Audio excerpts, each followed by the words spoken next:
cuando exista el peligro de que la persona sea perseguida o castigada por sus opiniones políticas.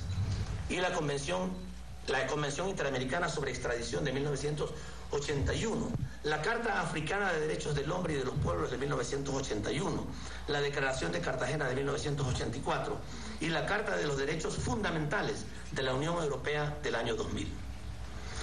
El gobierno del Ecuador considera importante destacar que las normas y principios reconocidos en los instrumentos internacionales citados y en otros acuerdos multilaterales tienen preeminencia sobre el derecho interno de los estados, pues dichos tratados se basan en una normativa universalizadora, orientada por principios intangibles, de lo cual se deriva un mayor respeto, garantía y protección de los derechos humanos en contra de actitudes unilaterales de los mismos estados. Esto restaría eficacia al derecho internacional, el cual debe más bien ser fortalecido, de tal manera que el respeto de los derechos fundamentales se consolide en función de su integración y de su carácter ecuménico.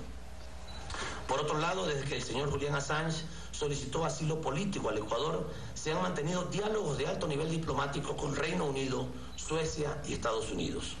En el transcurso de estas conversaciones, nuestro país ha apelado a obtener del Reino Unido las garantías más estrictas para que Julian Assange enfrente sin obstáculos el proceso jurídico abierto en Suecia. Dichas garantías incluyen que, una vez ventiladas sus responsabilidades legales en Suecia, no sea extraditado a un tercer país.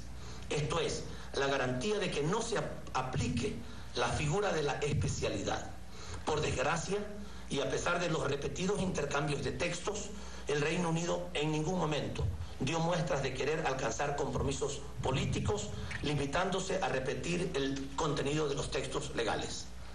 Los abogados del señor Assange solicitaron a la justicia sueca que tome las declaraciones de Julian Assange en el local de la Embajada de Ecuador en Londres. El Ecuador trasladó oficialmente a las autoridades suecas su voluntad de facilitar esta entrevista con la intención de no interferir ni obstaculizar el proceso jurídico que se sigue en Suecia.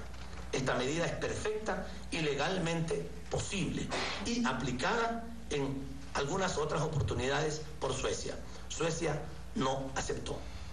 Por otro lado, el Ecuador auscultó la posibilidad de que el gobierno sueco estableciera garantías para que no se extraditara en secuencia a Assange a los Estados Unidos. De nuevo, el gobierno sueco rechazó cualquier compromiso en este sentido.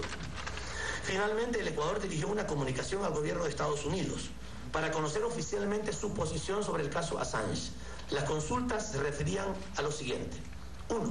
Si existe un proceso legal en curso o la intención de llevar a cabo tal proceso en contra de Julian Assange y los fundadores de la organización Wikileaks. 2. En caso de ser cierto lo anterior, ¿qué tipo de legislación y en qué condiciones y bajo qué penas máximas estarían sujetas tales personas? 3. Si existe la intención de solicitar la extradición de Julian Assange a los Estados Unidos. La respuesta de los Estados Unidos ha consistido en que no puede ofrecer información al respecto del caso Assange, alegando que es un asunto bilateral entre Ecuador y el Reino Unido. Con estos antecedentes, el gobierno del Ecuador, fiel a su tradición de proteger a quienes buscan amparo en su territorio o en los locales de sus misiones diplomáticas, ha decidido conceder asilo diplomático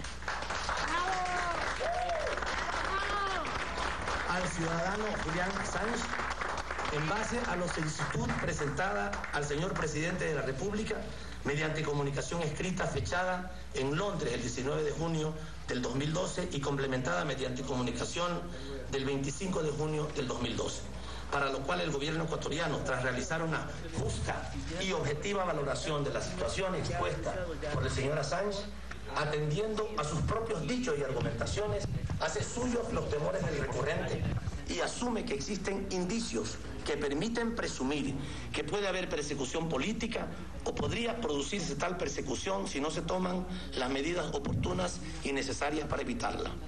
El gobierno del Ecuador tiene la certeza de que el gobierno británico sabrá valorar la justicia y rectitud de la posición ecuatoriana y en consonancia con estos argumentos